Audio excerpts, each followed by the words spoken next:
Good morning, friends. Happy Mountain Monday. Today, we're at one of my favorite spots on the entire Arizona Trail. We're actually going to be getting my family's Christmas tree, harvesting it from Tonto National Forest. And we're going to be talking a bit about what that's all like so you can legally go out and find your own Christmas tree. You need to get a proper permit, and we'll be talking about all that you need to know so you can celebrate this holiday season with all the cheer that you want to, and have a nice excuse to go out and visit nature and find a tree of your choice instead of going to some smelly Christmas tree lot or something like that. So stick around. Let's go on an adventure together, friends.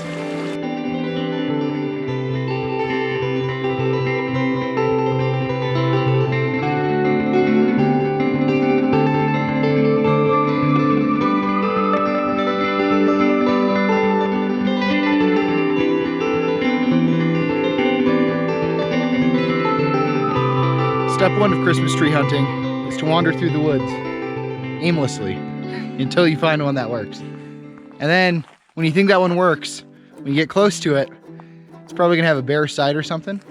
You know, nature doesn't grow in perfect concentric circles. Usually there's a little bare spot on one side of the tree, or it's kind of leaning. You know, nature does what nature does. It's a little chaotic, but you gotta look for the needle in the haystack out here. It does exist. All unique. Yeah, they're all very unique, crafted by their own little environment. Ooh, he thinks he found one.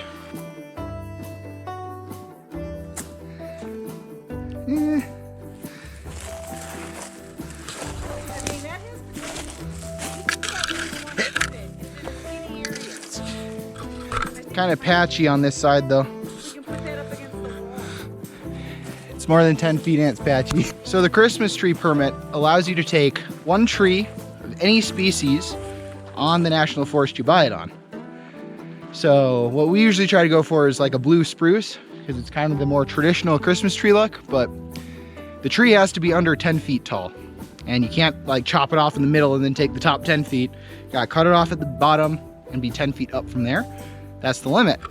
So you'll run into things like this, where it's a beautiful, perfect tree, but it's like 15 feet tall, goes above the size limit, so you're not allowed to take that. Even though it would look beautiful and probably be perfect, it's a little too tall for us. Appreciate it. Yeah. So hopefully that one will sprout some more Christmas trees in a few decades. Yep. So here, these are ponderosa pines on the left here. Over on the right here, those are some blue spruce. All right, we think we found the tree. Looks like it's just off the Arizona Trail here. I think it's some, it's fitting. It's very fitting. What do you think, Dad? Looks like a winner. What do you think, Mom?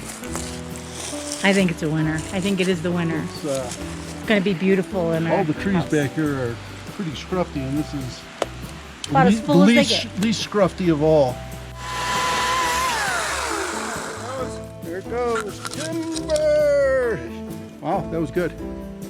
Kind of anticlimactic. You got the chainsaw, I got the tree. Well, at least get me across the stepping stone. Yeah. Let's get on the cat and all that. Maybe better balance. Take it easy there.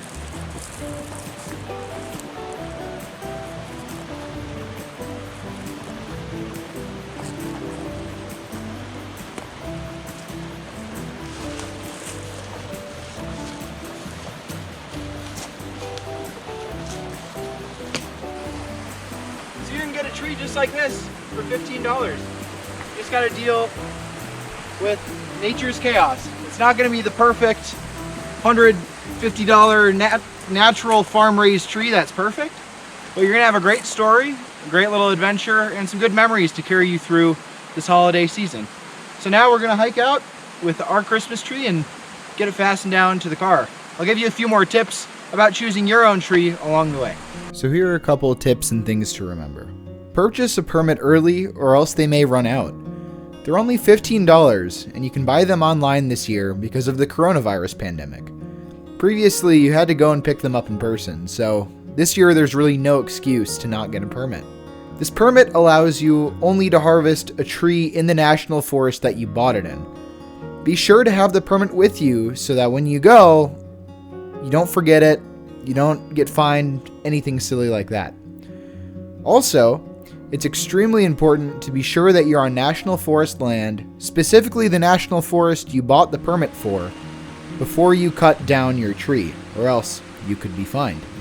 Go to an area that has plenty of the type of tree you're looking to harvest. You do this to ensure you're doing so sustainably. You wouldn't want to, say, get rid of all the blue spruces in one part of the forest.